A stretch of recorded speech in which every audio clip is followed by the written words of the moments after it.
ఈరోజు దేవుడు మనతో మాట్లాడే వాక్య భాగం యోబు గ్రంథం 5వ అధ్యాయం 11వ వచనం. యోబు గ్రంథం 5వ అధ్యాయం 11వ వచనం. అట్లు ఆయన దీనులను ఉన్నత స్థలములలో నుంచును, దుఃఖపడు వారిని క్షేమమునకు లేవనెత్తును. దుఃఖపడు వారిని క్షేమమునకు లేవనెత్తును. ఈరోజు 6వ మాటగా ఈ 6వ రోజు ఉపవాస ప్రార్థన సందర్భంగా దేవుడు మనకిచ్చే మాట క్షేమమునకు లేవనెత్తును. దేనికి వరకు లేవనెత్తుతాడంట? క్షేమము నిమిత్తమై లేవనెత్తుతాడు. అంటే క్షేమము లేని స్థితిగతులను ఉన్నట్లయితే, క్షేమము లేనటువంటి ఆరోగ్యం, క్షేమము లేని కుటుంబ పరిస్థితులు, క్షేమము లేనటువంటి ఆత్మీయ జీవితం, క్షేమము లేని ఏ ఏరియాలోనూ ఉన్నా ఈరోజు ఈ మాట పలికిన దేవుడు తన మాటను అక్షరాల నెరవేర్చునుగాక. ఆమేన్. దేవుని బిడ్డలారా, యోబు గ్రంథం చాలా పురాతనమైన గ్రంథం. ఎందుకోసం అంటే ఈ పుస్తకాన్ని ఎవరు రాశారో కూడా చరిత్రకారులు కానీ పండితులు కానీ చెప్పలేరు. ఎందుకంటే యోబు గ్రంథంలో మనం గమనిస్తే యోబు జీవితంలో 42వ అధ్యాయం 16వ వచనంలో 42వ అధ్యాయం 16వ వచనం, అప్పటికే యోబుకు తన కుమార్తెలు చనిపోయారు. దేవుడు తిరిగి తనకు కుమారులను కుమార్తెలను దయచేసిన తర్వాత బైబిల్లో వ్రాయబడింది 42వ అధ్యాయం 16వ వచనంలో ఈ రకంగా వ్రాయబడి ఉంటుంది. అటు తరువాత యోబు 140 సంవత్సరములు బ్రతికి తన కుమారులను కుమారుల కుమారులను 4 తరముల వరకు చూచెను. ఎన్ని సంవత్సరాలు బ్రతికాడంట? 120 సంవత్సరాలు బ్రతికాడు. 120 సంవత్సరాలు బ్రతికాడు అంటే అంతకుముందు తన కుమారులు ఉన్నారు. అంటే వాళ్ళను కూడా కలుపుకున్నామంటే ఒక 20-30 సంవత్సరాలు వేసుకున్నా. Nearly he lived around 200 years. 200 సంవత్సరాల కాలం అతడు జీవించాడు. దేవుని బిడ్డలారా, అబ్రహాము బైబిల్లో గమనిస్తాం కదా, అతను 120 సంవత్సరాలే జీవించింది అబ్రహాము. కాబట్టి అబ్రహాము కంటే ముందు లైఫ్ స్పాన్ ఎక్కువగా ఉన్నటువంటి కాలంలో యోబు జీవించాడు. అందుకే నేను ఎప్పుడు అంటాను, నోవహు అబ్రహాముకు మధ్య కాలంలో ఈ యొక్క యోబు జీవించింటాడు. దేవుని బిడ్డలారా, యోబు గ్రంథంలో యోబు పురాతన గ్రంథం అని చెప్పడానికి రెండవ ఆధారం ఏంటంటే, యోబు గ్రంథంలో ఎక్కడ కూడా ఈ బంగారము ఈ వెండిని గురించినటువంటి మాటలు మనకు అంతగా కనబడవు. ఒకవేళ ఉన్నా కూడా అవి ఆస్తికి సంబంధించినవిగా కనబడవు. 1వ అధ్యాయంలో వ్రాయబడింది, యోబు యొక్క ఆస్తిని పశు సంపదతో పోల్చారు. పురాతన దినాల్లో ఉద్యోగం ఏదైనా ఉందంటే పశు పెంపకమే, లేదా ఆస్తిపాస్తులు ఏదైనా ఉన్నాయంటే పశు సంపద మాత్రమే. కాబట్టి యోబు దినాల్లో ఆ బంగారము అనేటువంటిది అంత ప్రాముఖ్యంగా లేదు. అందుకే 1వ అధ్యాయంలో యోబు ఎలా ధనవంతుడో బైబిల్లో రాయబడింది. అంటే యోబు చాలా పురాతనమైన కాలంలో జీవించాడు. 3వదిగా యోబు ఓల్డెస్ట్ పర్సన్ చెప్పడానికి, అంటే ఆ చరిత్రలో చాలా కాలం పూర్వం జీవించాడని చెప్పడానికి 3వ కారణం ఏంటంటే, మీరు యోబు గ్రంథాన్ని మీరు చదివితే ఎక్కడ కూడా ఇశ్రాయేలు అనే పదం కనపడదండి. 2వదిగా అక్కడ ఒక ధర్మశాస్త్రం అనే మాట కనబడదు. అక్కడ ప్రత్యక్ష గుడారం అనేటువంటి మాట కనబడదు. అక్కడ ఇశ్రాయేలు ప్రజలు అరణ్యంలోంచి బయటికి వచ్చినటువంటి నిర్గమము అనేటువంటిది అది కూడా కనబడదు. అంటే వీటికంటే ముందు యోబు జీవించాడు. దేవుని బిడ్డలారా, యోబుకు 3 స్నేహితులు ఉన్నారు. ఈ 3 స్నేహితులు యోబు దగ్గరికి వచ్చి యోబు యొక్క పరిస్థితిని చూసి యోబుతో మాట్లాడేటువంటి వారు. దేవుని బిడ్డలారా, వాళ్ళు ఏమనుకున్నారంటే, యోబు ఇంతవరకు బాగున్నాడు కాబట్టి దేవుడు దీవించాడు, ఇప్పుడు బాగలేడంటే ఖచ్చితంగా ఏదో పాపం చేశాడు, అందుకే సాతాను ఇతని జీవితంలో ఉన్నాడు అనుకొని యోబును ఎలా అంటే అలా మాట్లాడడం ప్రారంభించారు. దేవుని బిడ్డలారా, కొంతమంది స్నేహితులు మనకుంటారు. వాళ్ళు ఏం చేస్తారు తెలుసా? మన జీవితంలో మనకున్న పరిస్థితులను చూసి మనల్ని తప్పుగా అంచనా వేసేవారుగా ఉంటారు, మనల్ని తప్పుగా భావించేవారుగా ఉంటారు, మనల్ని తప్పుగా అర్థం చేసుకునేవారు ఉంటారు. కానీ యోబు గ్రంథం చివరి అధ్యాయంలోకి వస్తుండగానే దేవుడు తన యొక్క స్నేహితులతో మాట్లాడు, యోబును గురించి మీరు తప్పుగా మాట్లాడారు. ఒకవేళ ఇక్కడ కూర్చున్న మీలో ఎవరైనా మీ స్నేహితులు మిమ్మల్ని తప్పుగా అర్థం చేసుకున్న వారైతే నా దేవుడు వారి ఎదుటే మిమ్మల్ని దీవించునుగాక, వారి ఎదుటే మనల్ని ఆశీర్వదించునుగాక, మనల్ని వర్ధిల్ల చేయునుగాక. మరి ఇంతవరకు మనం చదువుకున్నటువంటి భాగం యోబు గ్రంథం 5వ అధ్యాయం 11వ వచనం. అట్లు ఆయన దీనులను ఉన్నత స్థలములలో దుఃఖపడు వారిని క్షేమమునకు లేవనెత్తును. దుఃఖపడు వారిని క్షేమమునకు లేవనెత్తును. ఈరోజు దేవుడు ఈ వాక్యం ద్వారా మనతో మాట్లాడాలని కోరుతున్నాడు.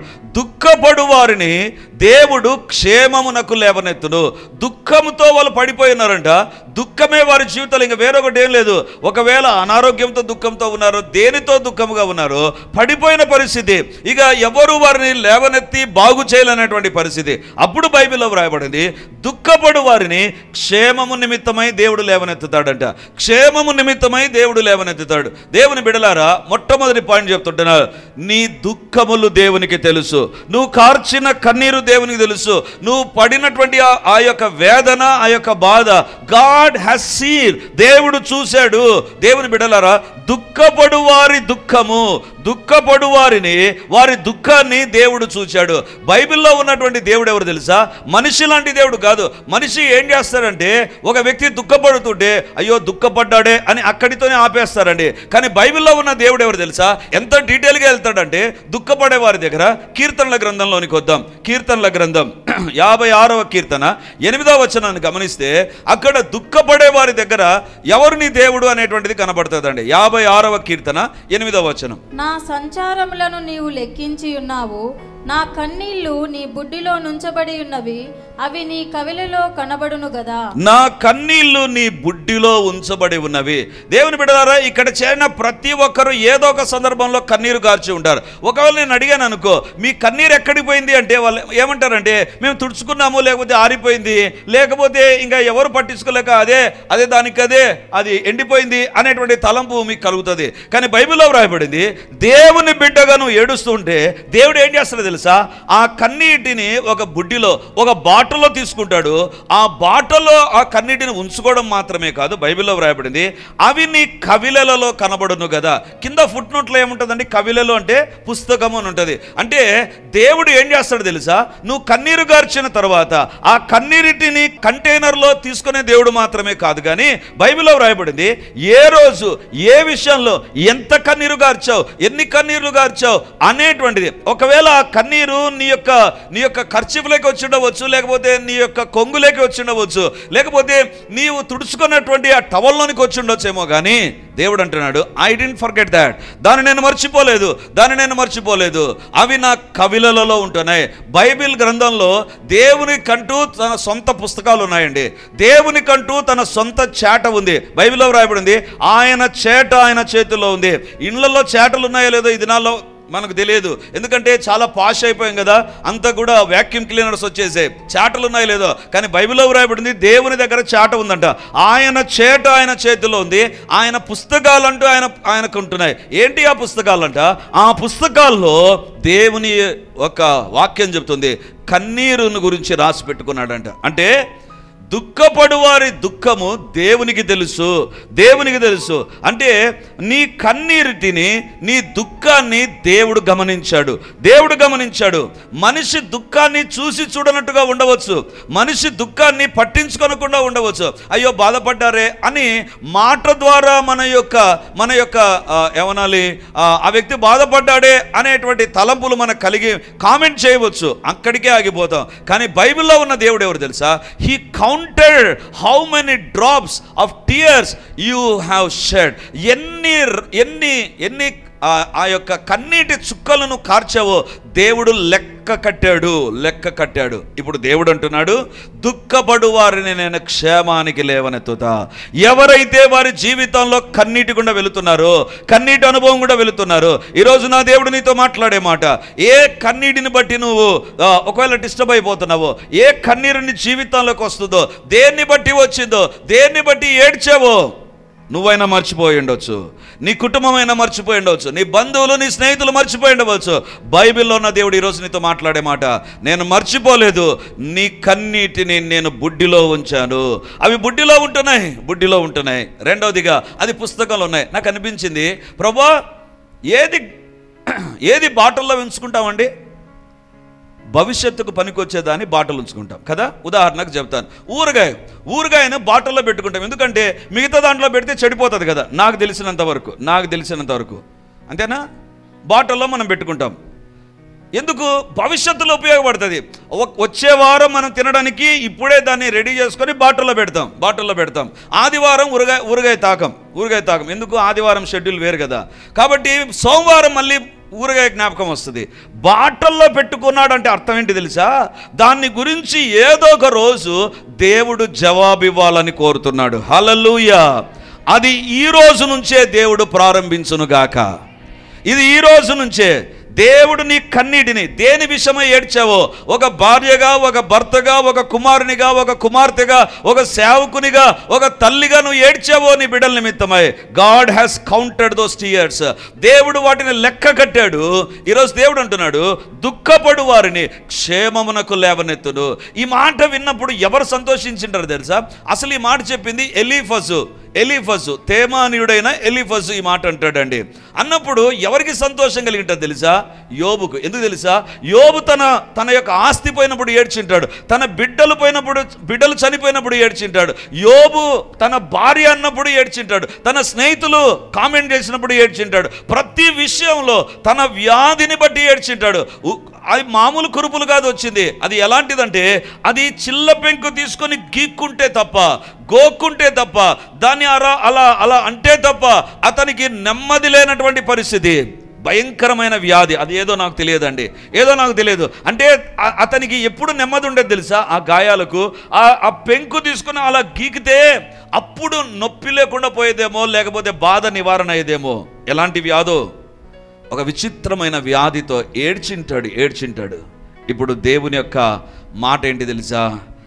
దుఃఖపడు వారిని క్షేమమునకు లేవనెత్తును. హల్లెలూయా. దుఃఖపడ్డావు. ఉపవాస ప్రార్థనలో దేని నిమిత్తమై ఏడ్చావో, నాకు ఇది రాలేదు, ఇది దేవుడు ఇవ్వలేదు, ఇది నాకు కలగలేదు, ఇది నేను పొందుకోలేదు, దీని గుండా నేను అవమానం పాలవుతున్నా, నేను నష్టపోతున్నా, నా శరీరం క్షీణిస్తుంది, ఐఎమ్ లూజింగ్, నేను కోల్పోతున్నా, నేను ఓడిపోయాను, నా జీవితంలో లేదు, నన్ను ఎవరు పట్టించుకోవడంలా, నా జీవితంలో పొందుకుంటున్నాను కానీ అది వెంటనే మిస్ అయిపోతుంది నా జీవితంలో. దేని నిమిత్తమై ఏడ్చావో, ఈరోజు దేవుడు అంటున్నాడు, దుఃఖపడే నిన్ను క్షేమమునకు దేవుడు లేవనెత్తాలని డిసైడ్ అయిపోయాడు. హల్లెలూయా.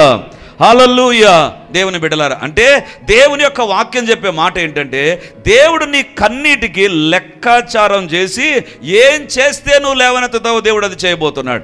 ఏది చేస్తే నువ్వు ఆ దుఃఖంలోంచి లేవనెత్తబడతావో, God is going to do the same thing. దాన్నే ప్రభు చేయాలని ఇష్టపడుతూ ఉంటున్నాడు. దేవుని బిడ్డలారా, మరి ఎక్కడ క్షేమానికి నడిపిస్తావు ప్రభువా? ఒక 2-3 విషయాలు మీ ఎదుట నేను ఉంచాలని కోరుతున్నా. ఎక్కడ క్షేమం, ఏ విషయాల్లో క్షేమం?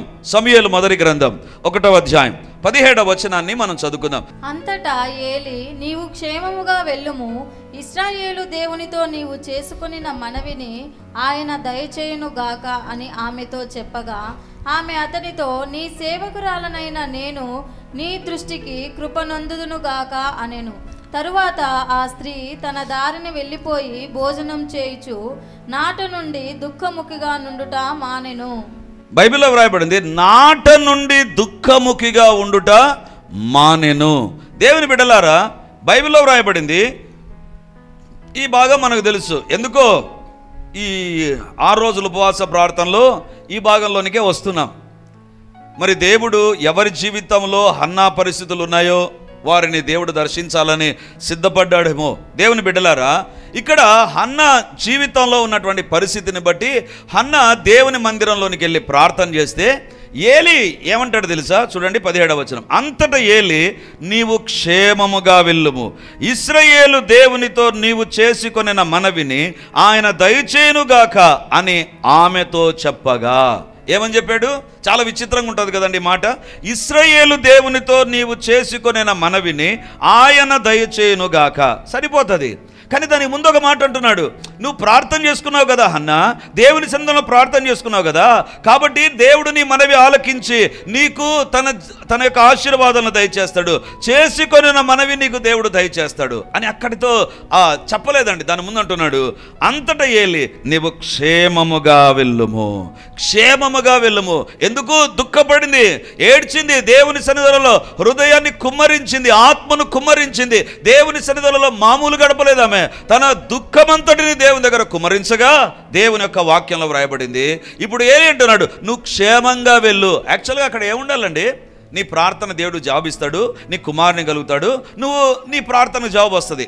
అది చెప్పాలి. క్షేమం ఏంటండి? క్షేమం ఏంటి? ఒక ఆపదలో ఉంటే క్షేమం అని చెప్పాలి. ఆపదలో ఉంటే క్షేమం. ఆపదలో కాదు కదా, ఈమె ప్రార్థనలో ఉంది. ప్రార్థనలో ఉన్న దానికి ఏలి చెప్పే మాట ఏంటి తెలుసా? క్షేమంగా వెళ్ళుము, క్షేమంగా వెళ్ళుము, నీ ప్రార్థనకు జవాబు వచ్చింది అని చెప్పాలి. కానీ బైబిల్లో రాయబడింది క్షేమంగా వెళ్ళు అంటున్నాడు. ఎందుకు తెలుసా?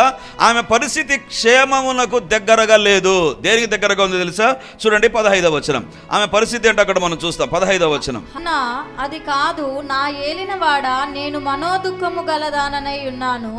ఆమెకి ఏముందంటే ఎలాంటి దుఃఖం అంట? మామూలు దుఃఖం కాదు, మనోదుఃఖము గలదాననై ఉన్నాను. నా దుఃఖము నా మనసులో ఉంది. నా మనసులో దుఃఖము అగ్ని పర్వతాలు పేలిపోతున్నాయి. ఏలి, నా జీవితంలో నన్ను ప్రజలు సరిగా అర్థం చేసుకోకుండా పోతుంటే, ఎందుకు?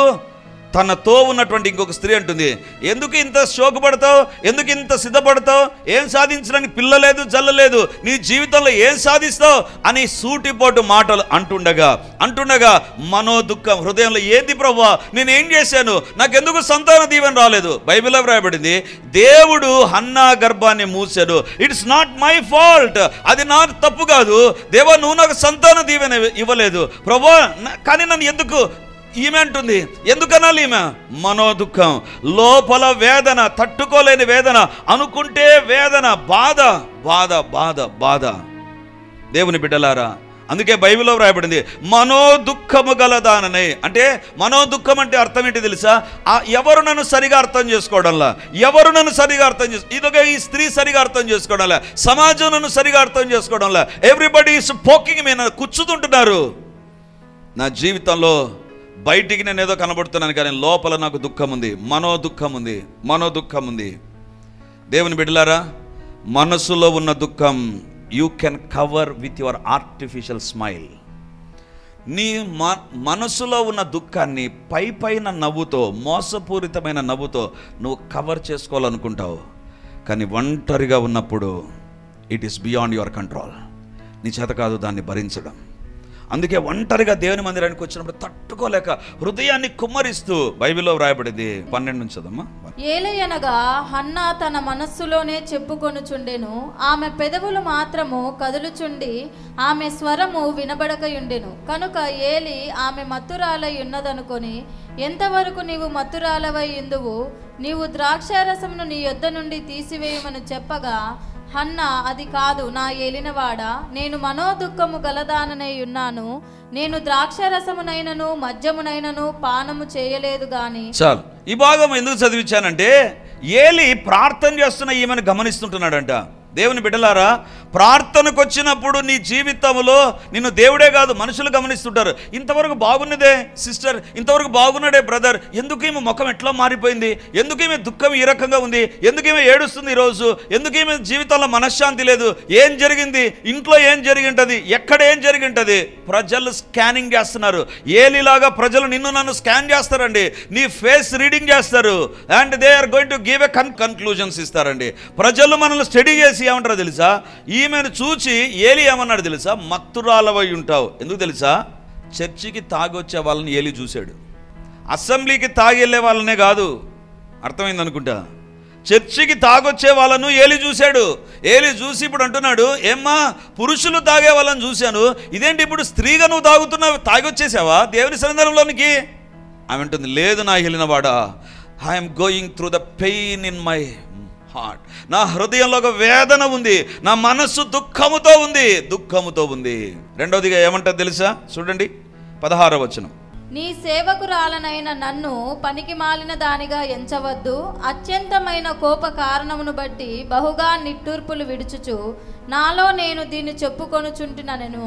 ఇక్కడ బైబిల్ ఆమె అంటుంది అత్యంత కోప కారణాన్ని బట్టి. ఒకటి మనోదుఃఖం, రెండవదిగా బైబిల్లో వ్రాయబడింది ఆమె చెప్పేటువంటి మాట, అత్యంత కోపం ఉంది నాకు, ఎందుకు దేవుడు నాకు ఇవ్వలేదు, ఎందుకు నా జీవితంలో దేవుడు దయచేయలేదు, why God is not answering my prayer. ఆమెకు సంతానం ఇచ్చాడు, ఆమెకు సంతానం ఇచ్చాడు. ఆమెకు ఇచ్చినటువంటి సంతానంలో పిల్లలు ఎక్కువ ఇచ్చారు. ఒకరిని కట్ చేసి నాకు ఇవ్వచ్చుగా, ఎందుకు ఆమెకు వరుసగా ఇస్తున్నాడు, నాకు అస్సలే ఇవ్వకుండా ఉంటున్నాడు. కోపం వస్తుంది. ఈమె అంటుంటే దేవుడు ఎందుకు పట్టించుకోవడంలా, నా భర్త నన్ను ఎందుకు పట్టించుకోవడంలా, జనాలు ఎందుకు నన్ను ఇట్లా కామెంట్ చేస్తున్నారు, చర్చికి వచ్చి ప్రార్థన చేస్తే పాస్టర్ కూడా నన్ను కామెంట్ చేశాడు. కోపం ఎక్కువైపోయింది. అత్యంత కోప కారణాన్ని బట్టి అని తెలుగులో ఉంటుంది. ఇంగ్లీష్ బైబిల్ ఒక ట్రాన్స్లేషన్లో ఏముంటుంది తెలుసా? I was vexed in my life. నా జీవితంలో నాకు విసుగెత్తిపోయాను. విసుగెత్తిపోయిన వ్యక్తి చేసే పని ఏంటి తెలుసా? చచ్చిపోవాలనుకుంటాడు. హన్నా అనుకునింది, ఇంత సీన్ ఎందుకు? I was vexed in my heart. విసుగెత్తిపోయాను, చచ్చిపోతే మేలు కదా, నాకు సంతానం కలగదు, ఏం కలగదు, ఎందుకు అని విసుగెత్తిపోయినప్పుడు అప్పుడు ఏలి అంటున్నాడు, నీకు క్షేమము కలుగునుగాక. Hallelujah, hallelujah. God has seen your mind. నీ యొక్క మనసులో ఏమి కదులుతున్నాయో, నీ హృదయంలో ఏముందో, ఎలాంటి వేదన గుండా వెళుతున్నావో, ఎలాంటి కోపం ఉందో, ఎలాంటి ఇరిటేషన్ ఉందో, ఎలాగా నిన్ను నువ్వు కంట్రోల్ చేసుకోలేక పోతున్నావో దేవుడు చూశాడు. ఇప్పుడు దేవుడు అంటున్నాడు, ఈ 6 రోజులు నువ్వు ఏ ప్రార్థన చేసావో నీకు క్షేమము కలుగునుగాక. దేవుడు చెప్పే మాట ఏంటి? ఇశ్రాయేలు దేవునితో నీవు చేసుకొనిన మనవిని ఆయన దయచేయునుగాక. ఆమేన్. నీ జీవితంలో నీ క్షేమాన్ని దొంగిలించినటువంటిది ఉంది. నీ క్షేమాన్ని దొంగిలించింది మనో దుఃఖం. నీ క్షేమాన్ని దొంగిలించింది అత్యంత కోప కారణం. ఎందుకు? God is not hearing my prayer అనేటువంటి ఒక విసుగుతో నువ్వు ఉన్నావు. ఈరోజు దేవుడు అంటున్నాడు, ఐ హ్యావ్ సీన్ దాట్. దాన్ని నేను చూచాను. నీకు క్షేమమవునుగాక, నీకు క్షేమమగునుగాక. బైబిల్లో వ్రాయబడినటువంటి మాట మన మూల భాగం, దుఃఖపడు వారిని క్షేమమునకు ఆయన లేవనెత్తును. దుఃఖపడు వారిని క్షేమానికి లేవనెత్తుతాడు. దుఃఖపడుతున్న నీవు, ప్రార్థనకు జవాబు రాలేదని అత్యంత కోప కారణం, నీ జీవితంలో దేవుడు ఆశీర్వదించలేదని మనో దుఃఖం నీ జీవితంలో ఉండగా దేవుడు చూశాడు. ఆ కన్నీటికి దేవుడు లెక్క కట్టి నీకు క్షేమమును దయచేయునుగాక. హల్లెలూయా. ఎలాంటి క్షేమం తెలుసా? ఎలాంటి క్షేమం తెలుసా? సమూయేలును దేవుడు దయచేశాడు. సమూయేలు చిన్నప్పటి నుంచే దేవుని స్వరాన్ని వినేవాడండి. చిన్నప్పటి నుంచే. దేవుని బిడ్డలారా, పాలు మాన్పిన తర్వాత దేవుని మందిరంలోనికి వెళ్ళాడు. షిలోహు దేవుని మందిరంలోనికి వెళుతుండగానే ఏలికి వినపడనటువంటి దేవుని స్వరము హన్నా కుమార్నికి వెలబడుతుంది. అంటే దేవుడు హన్నాకి ఇచ్చిన క్షేమం ఏంటి తెలుసా? పరలోకంలో ఉన్న దేవుడు భూలోకంలో ఏదైనా చేయాలి అంటే హన్నా కుమారుని ద్వారానే చేశాడు. ఎంత క్షేమం అండి! ప్రవక్త ఎవరైనా ఎప్పుడైనా సమూయేలును కలవాలంటే అనుకుంటారు, ఈ సమూయేలు దగ్గరికి వెళ్ళేదానికంటే హన్నా దగ్గరికి వెళ్ళి చెప్దాం, హన్నా ఏమన్నా సమూయేలుకి చెప్తాదేమో. ఒకప్పుడు ఎవ్వరు పట్టించుకోలేక ఒంటరిగా మందిరంలో ఏడ్చినటువంటి స్త్రీని దేవుడు ఆశీర్వదించాడు. అదే దేవుడు ఈ రాత్రి నిన్ను చూచాడు. అదే దేవుడు ఈ రాత్రి నిన్ను చూచాడు. God has seen your tears. నీకు క్షేమమగునుగాక. నీవు దుఃఖపడుతున్న నీకు క్షేమమునకు లేవనెత్తబడుదువుగాక. మొట్టమొదటి క్షేమం ఏంటి తెలుసా? నీ మనోదుఖం, నీ అత్యంత కోప కారణం నీ జీవితంలో తొలగించినటువంటి ఆశీర్వాదాన్ని దేవుడు దయచేసి క్షేమాన్ని ఇవ్వబోతున్నాడు. నమ్మిన వారు గట్టిగా ఆమేన్ అంటారు. ఆమేన్. ఈరోజు దేవుడు మనతో మాట్లాడుతుండగా ఈరోజు ఒక తీర్మానంలోనికి మనం వస్తాం. ప్రభువా, నిన్నే నేను వెంబడిస్తా, నేను వెనుదిరగను. ప్రభువా, నువ్వు ఏది నాతో వాక్యం ద్వారా మాట్లాడినా I will just show obedience lord. దేవుని బిడ్డలారా, ఇలా ఒక తీర్మానం చేసుకుని వెళితే, ఒకవేళ నీ ఫ్రెండ్స్ నీకు దూరం కావచ్చు, అయినా వెనుదీయక దేవుని వెంబడించు. అప్పుడే నది వలె క్షేమము నీ దగ్గరికి ప్రవహిస్తుంది. ఒకవేళ అందరు విడిచిపెడుతున్నారేమో, నువ్వు దేవుని వెంబడిస్తే నో టర్నింగ్ బ్యాక్. వెనుదిరగకు. ఎందుకంటే వారిని బట్టి క్షేమము నది వలె రాదు. ఒకవేళ వచ్చింటే ఇప్పటికే వచ్చి ఉండాలా. క్షేమము లేదు అంటే వారిని బట్టి, వారి ద్వారా క్షేమం ఉండదు. యేసయ్యను బట్టే క్షేమాధారం ప్రభువే, క్షేమాధారం ప్రభువే. ప్రార్థన చేసుకుందాం. హల్లెలూయా, హల్లెలూయా, హల్లెలూయా, హల్లెలూయా. 2 ప్రార్థనలు చేస్తాను. ఒకటి, దేవునికి లోబడతాం. దేవుని వాక్యాన్ని చదువుతూ, వాక్యాన్ని వింటూ, వాక్య మార్గాల్లో నడుస్తాననే తీర్మానం.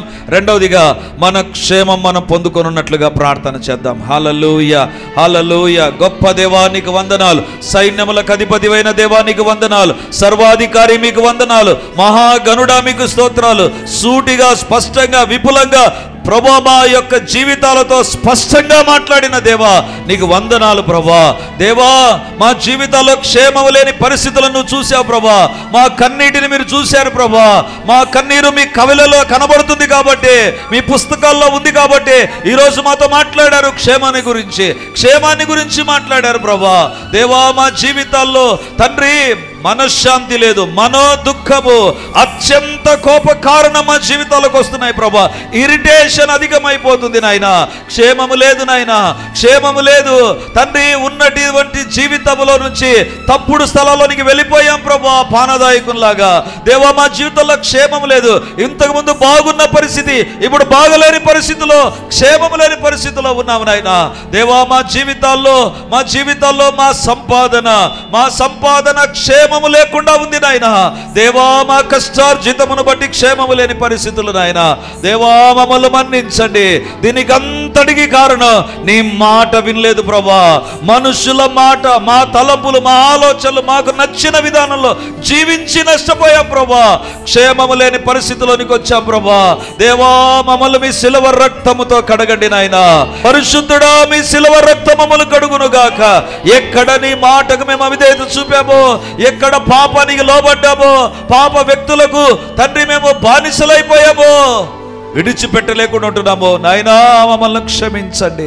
క్షేమము లేకపోవడానికి, మనశ్శాంతి, ఆరోగ్యం, దీవెనలు అవసరమైనటువంటి ప్రతి దీవెన మాకు దూరం కావడానికి కారణం నీ మాటకు లోబడక, లోకానికి, పాపానికి, పాప సంబంధమైన వ్యక్తులకు లోబడ్డా. మన్నించండి నాయనా. నీ రక్తము కడుగును గాక.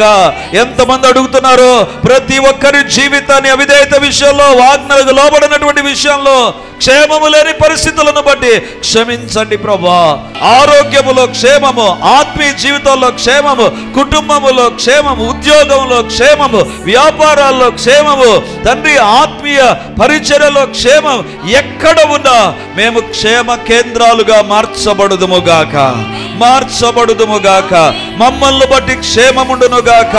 మేము క్షేమాన్ని అందించే వ్యక్తులుగా మార్చబడుదుముగాక. Let me be the care of address for every safety and blessings O God. దేవా మీరే మమ్మల్ని దర్శించండి. అంధకార శక్తులను బంధించండి నాయన.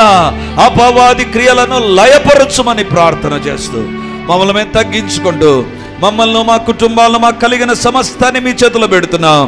క్షేమముగా మార్చండి ప్రభా. క్షేమముగా మార్చండి ప్రభా. యవనస్తుల భవిష్యత్తు క్షేమముగా ఉండునుగాక. కుటుంబంలో పెద్దవారి ఆరోగ్యం క్షేమముగా ఉండునుగాక. ప్రతి ఒక్కరి ఆరోగ్యం క్షేమముగా ఉండునుగాక. క్షేమంగా ఉండుముగాక. నాయనా మీ కార్యాలు మీరు జరిగించండి. అంధకార శక్తులను మీరు బంధించండి నాయనా. అపవిత్రాత్మ క్రియలు లయమైపోవునుగాక. దేవా మీ కార్యాలు మీరు జరిగించి మహిమను పొందుమని ఈ మాట సెలవిచ్చినావు కాబట్టి ఆకాశం భూమి అయినా గతించిపోతుంది, కానీ ఈ మాట నెరవేరక మానదు నాయనా. ఎంతమంది ఆలకించబోతున్నారో నీ మాటకు, వారొక్కొక్కరి జీవితాల్లో ఈ క్షేమాన్ని మీరు నది వలె ప్రవహింపచేయబోతున్నందుకు వందనాలు చెల్లిస్తూ యేసయ్య నామమందు ప్రార్థించి అడిగి పొంది ఉంటున్నాము తండ్రి. ఆమేన్.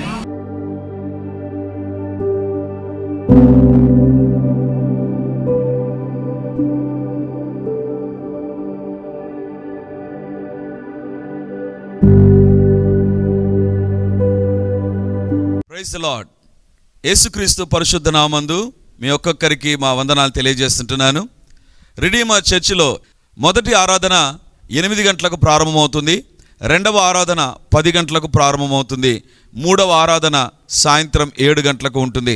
దేవుని బిడ్డలారా, ఎవరైనా ఉదయం ఆయా పనులు కలిగి రెండవ ఆరాధనలకు రాలేకపోతున్నారని భావించి ఈ యొక్క మొదటి ఆరాధన ప్రారంభిస్తున్నాం. సో ఈ యొక్క అవకాశాన్ని సద్వినియోగం చేసుకొని దేవుని యొక్క సన్నిధికి వచ్చి దైవ దీవెనలు మీరు పొందాలని కోరుతున్నాం. మొదటి 2 ఆరాధనలు మాత్రమే ప్రభు బల్ల ఉంటుంది కాబట్టి సిద్ధపడి దేవుని సన్నిధికి రమ్మని మిమ్మల్ని కోరుతూ ఉన్నాను.